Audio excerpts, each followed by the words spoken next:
We have no land for ranching, says Yoruba leaders, as 5 Southwest governors, traditional leaders, keep off meeting. Hello, my people, is happening. Southwest leaders have risen and have said no more. We are not going to allow any oppression on us or on our people. 5 out of the 6 Southwest governors have stood up to say enough is enough. We don't have land for ranching. Whose land are you going to give to the Fulani herdsmen?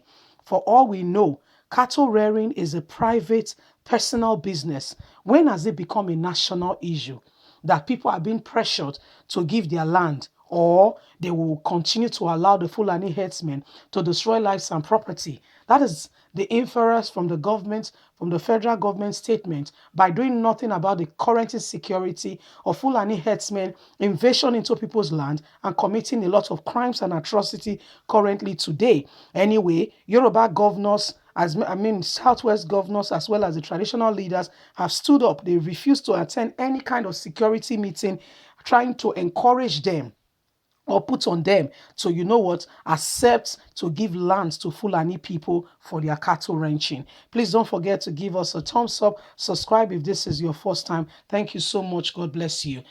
We have no land for ranching, says Yoruba leaders, as 5 Southwest governors, traditional leaders, keep off meeting.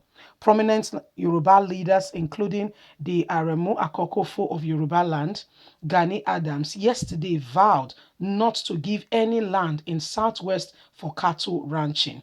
This was part of a communion issue at the end of a meeting to discuss security and economy of the Southwest region, which held at the ancient Maple Hall, Ibadan, yesterday. This came as 5 out of the 6. Listen, 5 out of the 6. Among the 12, even Jesus Christ himself had one. They call him Judas. Out of the 12, there was still one, even with Jesus. So it should not be a strange phenomenon to you, okay? This came as 5 out of the 6 Southwest governors failed to attend the meeting. Only Governor Seyi Makinde of Oyo State arrived at the meeting at exactly 1:25 p.m. Governor Kayode Fayemi of Ekiti, Oyetola of Osun, Dipo Abiodun of Ogun, Babajide Sanwo-Olu of Lagos, Olurotimi Akeredolu, Ondo, failed to show up at the meeting. But Gani Adams, who defended the governors for being absent, said they have taken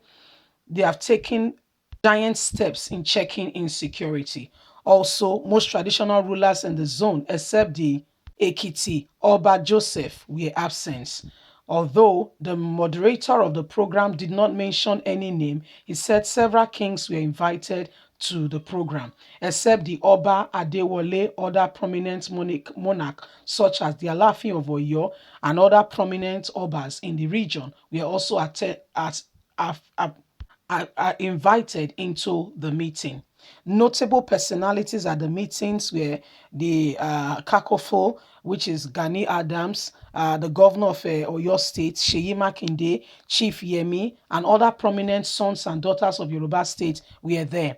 At the meeting, some decisions were made. One of such is never to give a portion or any piece of Yoruba land to Fulani herdsmen to go about their ranching. They have large number of lands, expanse of land in the north. They should use this for their business. They don't have to infringe into the south to come and collect land at all costs.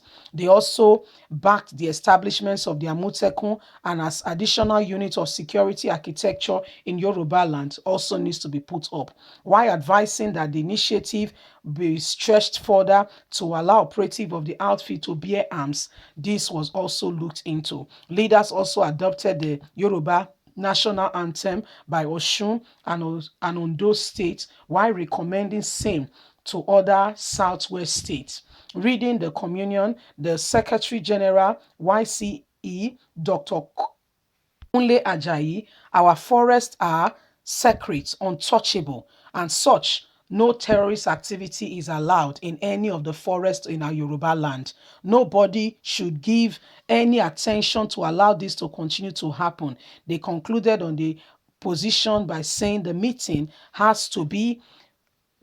is to make sure that there are no criminal herdsmen which results in criminal activity being unleashed on our people. The communion also agreed that the Yoruba people have a right to secure the ancestral land given to them by God and not to allow invaders to come into the region and spoil or take over what rightfully belongs to them. This metropolis is ours and we are going to guard it with our life and everything.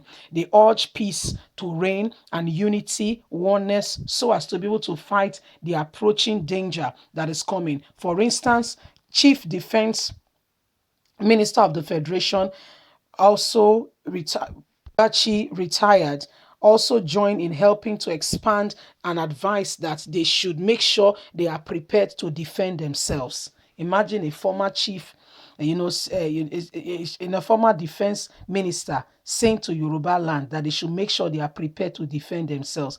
Does that not tell you that there's something approaching that he has a knowledge of? It's not all that the eye sees that the eye says. You know that, right?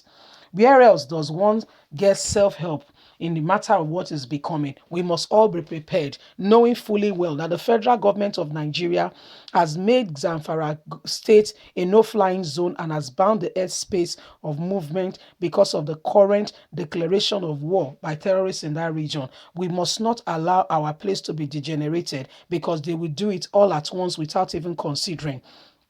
Daily kidnapping, asking for ransom, raping of our women on their farmland, making the place inhabitable is no longer acceptable. Everyone must come on board. We must all stop these criminal elements who have tagged themselves headsmen, encroaching into our vicinity and causing danger and harms to Nigerians, asking for huge ransom, killing, raping, and causing evil. This must not and be allowed to continue any longer. Yoruba land belongs to us, and you and I have the duty to ensure that our lands are safe. They continued with OPC being also included in the security architecture to guard the land, especially at this time that there are lots of insecurity issues ongoing. So my people, this is what happened, and these are plans ongoing to ensure that the region is safe.